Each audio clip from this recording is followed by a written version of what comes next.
vowel points, you have another beautiful piece of a puzzle. You have the hey vav, which in Hebrew spells the word who, and that means he. If you put that at the end of a word, it infers action from that pronoun. Of course, bo means come, thus bohu means he comes. If you have the tav vav, it spells the word tav, which is the word for covenant sign, and tohu can be seen then as he's the sign. And if you want the rest of this teaching, give me a few more minutes and we'll finish on side 3 of this CD. Thank you. Shalom Aleichem. Thank you for tuning back in with us here at Manna from Heaven Ministries. We're trying to finish this teaching on the Torah portion for the week, Bereishit. We want you to look with us as we continue investigating this phrase, tohu vabohu. And what we were just looking at as we broke it down was the tav vav, tohu vabohu. That tav vav spells the word tav, which literally is the last of the Hebrew alphabet, which means a covenant sign. If you look at the way it's stank. Y'all excuse my English. Yeah, I got stuck on that one. If you look at the way it's applied here in this particular verse, it's inferring that out of waste and desolation, the covenant sign comes. And of course, it's that strong one, the Boaz, who's married to Ruth, the Ra'ah shepherd oath, the bride who keeps that covenant oath, the bride of the shepherd. Now, as I was looking this afternoon, I noticed that the word Bereishit can also be broken in two, if you will. We've already looked at the fact that it means in the beginning or in the shaking, but if you look at the way it's laid out for you in the Hebrew language, it's laid out as if it's one word, Beit, Resh, Aleph, Shin, Yod, Tav. If you break it in half between the Aleph and Shin, you have the word Bara and then the word Sheet. And if you look at the root stem, of course, Bara, 1254, means to create. And again, only Yahweh is the subject of creation, so he's the one that's doing the creating here.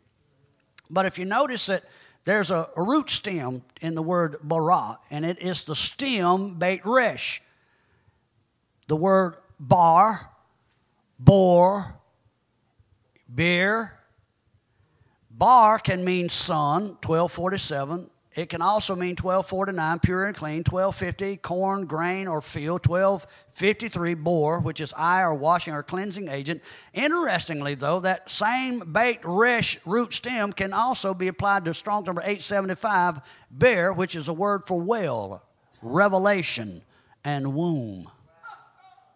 And so here you have creation from Yahweh affecting the womb of his bride. Can y'all see that? And I'm going to look at the latter part of it, that word sheet, Strong's number 7897. That's a masculine noun that means garment. Specifically, it's inferring the garment of a harlot, which is exactly what we've been talking about. We can surmise then, after we've examined it, since the word bara is redundant here, Bereishit, bara, it's repeated, although it's hidden, it could be said, in the shaking Yahweh created, and let me just read this for you. He created a garment, a sheath, which is where we get the word sheath, like this phone is placed in a sheath. It becomes a holder or a container. In the shaking, Yahweh created a garment that he could fit inside of. And then you see, right in there strategically is the Aleph and Tav. And so the Aleph and Tav becomes the one that he's replicated himself. He becomes the garment Yahweh created so that he could put himself right over in the Messiah, walk in the earth, and have someone who could be the manifest presence of Yahweh and minister to this bride of his. Amen?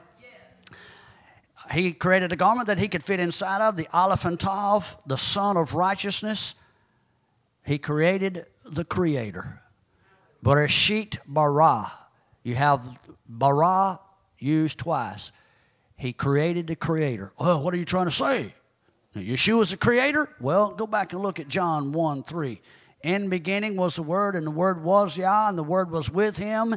And it goes on to say, and without Him there was no thing made that was made. Why? Because Yahweh used Him as a garment that He could put Himself in so that His Word could be released. He became the manifest presence of Yahweh in this earth. Can you say amen? Now, He became the Son of Righteousness, who, when planted in the ground, would become the cleansing agent for the womb of the harlot bride. Hope you've enjoyed this teaching. Thank you for listening. Shalom Aleichem.